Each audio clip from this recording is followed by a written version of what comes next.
Good evening and welcome to Poland Daily. I'm Natalia Moczulska, and this is the news. The political groups of the European Parliament reached an agreement on the text of the draft resolution on recognizing Russia as a state sponsor of terrorism. The project managed to include a fragment about the wreck of the Polish government Tu-154 plane and the black boxes. Russia has been refusing to return it to us for 12 years. The vote on the resolution is to take place during the plenary session of the European Parliament in Strasbourg, which begins on Monday. Last night, after 4 hours of negotiations, representatives of political groups agreed on a compromise text of the resolution. The European Parliament stresses that the deliberate attacks and atrocities of the Russian Federation against civilians, the destruction of civilian infrastructure, and other serious violations of human rights and international humanitarian law amount to acts of terror against the population and constitute war crimes, expresses its utmost indignation, and condemns these and other actions of Russia in pursuit of destructive political goals in Ukraine and on the territory of other countries. Therefore, recognizes Russia as a state sponsor of terrorism and as a state using the means of terrorism. Thanks to the efforts of a group of deputies of the European Conservatives and Reformists, whose members include Law and Justice and Solidarna Polska members of the European Parliament, it was possible to attach an amendment saying that the wreckage of the Tu-154M plane and the black boxes should be returned. Member of the European Parliament, Ryszard Czarnecki, reported. This is already a straight path to the adoption of the resolution in such a form where there is a provision of particular importance for us, although I think it is, after all, important for all who seek the truth about the Smolensk tragedy. An amendment about the Smolensk crash and Polish efforts to return the wreckage was added to the thread about the Malaysian airline plane shot down by the Russians. The wreckage of the Tupolev is long overdue in Poland, along with the black boxes. It should have been settled long ago, especially in such bilateral relations between Poland and Russia. The draft resolution calls on EU institutions and member states to develop a legal framework for recognizing certain countries as sponsors of terrorism and include Russia on the list. Russia, in my opinion, is a terrorist state and it sponsors terrorism and is a state that commits genocide here. I am talking about power here because these actions have very concrete faces. In turn, columnist Piotr Grzybowski reminds us that in addition to written declarations, it is necessary to remember the basic form of the fight against Russia, namely the imposition of further sanctions by the European Union. Russian oligarchs' assets should be confiscated and put towards helping out Ukraine and countries who help Ukraine as well. In addition, the draft resolution assures solidarity with Poland and expresses sympathy for the families of the two Poles who died as a result of the missile explosion in Przewodów. The vote on the content of the document will take place Monday during the EU Parliament session in Strasbourg. Ukrainian experts were admitted to the site of the missile explosion in Przewodów, but formally the investigation is being conducted only by the Polish side. Experts from, among others, the Military Technical Institute of Armaments were involved in the investigation. There were reports in the media that the government knew about the origin of the missile from the very beginning. This information was denied by President Andrzej Duda, calling it a lie. President Andrzej Duda assured that the explosion in Przewodów was an unfortunate accident. No, this missile could not be stopped. This is the truth. No country in the world has such a defense system that would protect the entire territory of that country, especially in such close proximity to the border, if there are no strategic facilities there. Deputy Prime Minister Mariusz Błaszczak confirmed that Ukraine will have access to the investigation. Today, the first experts arrived at the site. Ukrainian experts will have the opportunity to inspect, while it is necessary to preserve because it is extremely important for the findings. Procedures for the investigation must be preserved.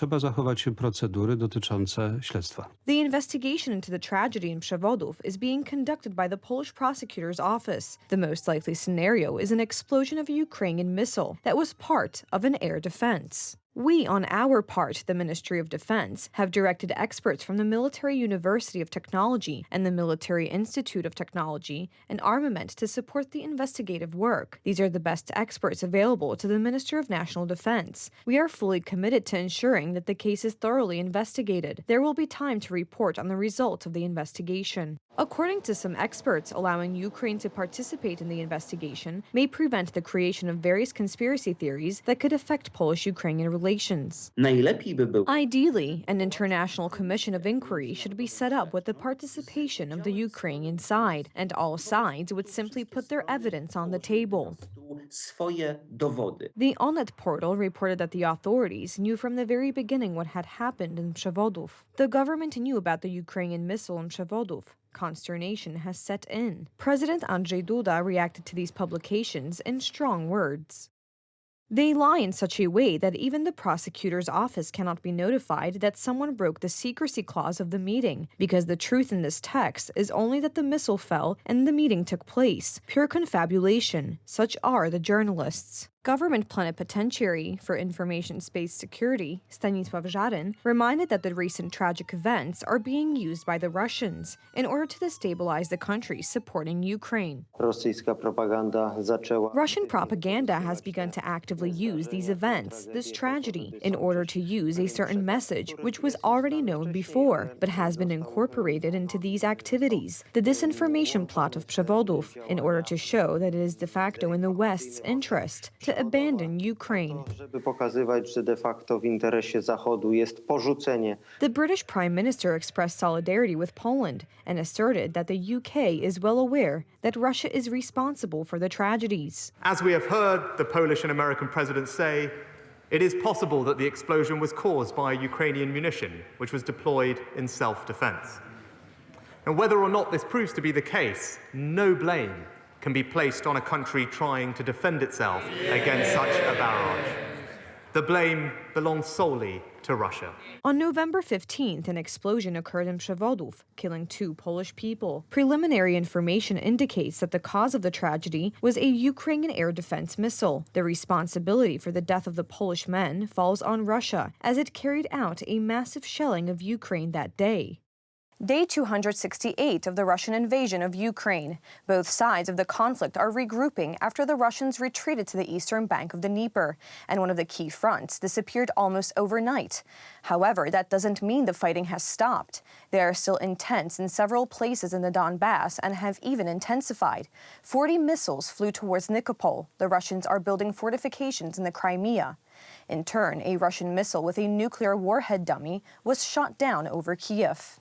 On Thursday morning, the Russians shelled almost all of Ukraine's territory. The launch of one of the missiles caused particular terror among anti-missile system operators. Reconnaissance showed that an H-55 type missile, which serves as a nuclear payload carrier, was heading towards Kyiv. The Russians deliberately stripped the missile of its nuclear warhead.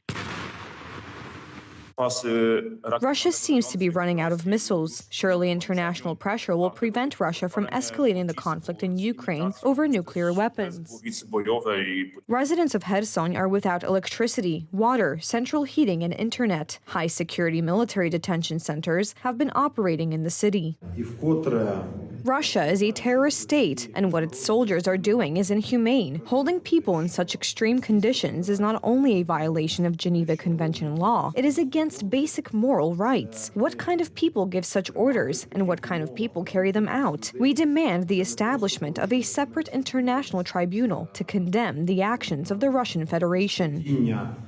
The explosion of the missile in Przewodów shocked international public opinion and received a strong reaction from world leaders. Former Bundestag President Wolfgang Schäuble admitted that the harbinger of Russian imperialism could be seen as early as 2008. President Lech Kaczynski, after the 2008 invasion of Georgia, warned first Georgia, then Ukraine, then Moldova, and then the Baltic states and Poland. He was right. As Interior Minister, I believed I could work with my Russian counterpart to combat Islamic terrorism. I should have recognized that the real goal of the Second Chechen War was not to fight terrorism, but a completely different political goal. From today's perspective, this seems obvious. The 68th session of the NATO Parliamentary Assembly has begun in Madrid. The Polish delegation emphasizes a clear political signal should be given to the governments of NATO member countries. Delays in the delivery of state-of-the-art equipment, enabling the precise defense of Ukrainian territory, have negative consequences for our neighbor. The issue of Russian aggression aggression against Ukraine and those crimes that the Russians are committing in Ukraine and the bombing of civilian facilities is of course going to be the main topic of the Parliamentary Assembly of the North Atlantic Alliance. There will probably be resolutions adopted on this issue by representatives of the parliamentary delegation. It is necessary to help the Ukrainians also in the alliance member states. It is necessary to supply Ukraine with as many state-of-the-art weapons as possible so that this war ends as soon as possible.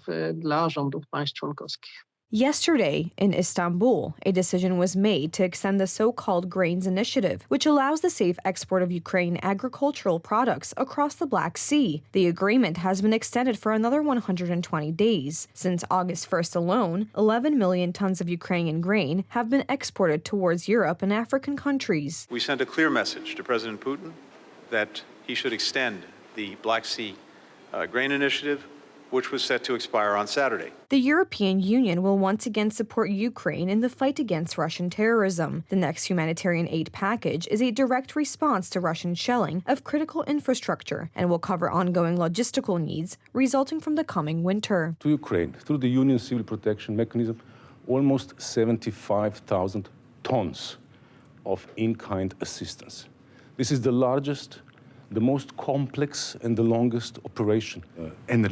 Energy-related assistance, like generators, repair kits for electricity grids, transformers, substations, and all these very technical items that Ukraine needs in order to repair. President Volodymyr Zelensky interprets the diplomatic actions of Kiev's Western partners as isolation of Russia on the international stage. During a speech to participants at the G20 summit in Bali, he deliberately referred to the deliberating group as the G19. The statement referred to the failure to extend an invitation to President Vladimir Putin to attend the summit. Thank you so much for joining us this evening. Please stay tuned for Poland Daily Weather, Poland Daily Business, and some of our other programs. But for me, it's have a wonderful weekend.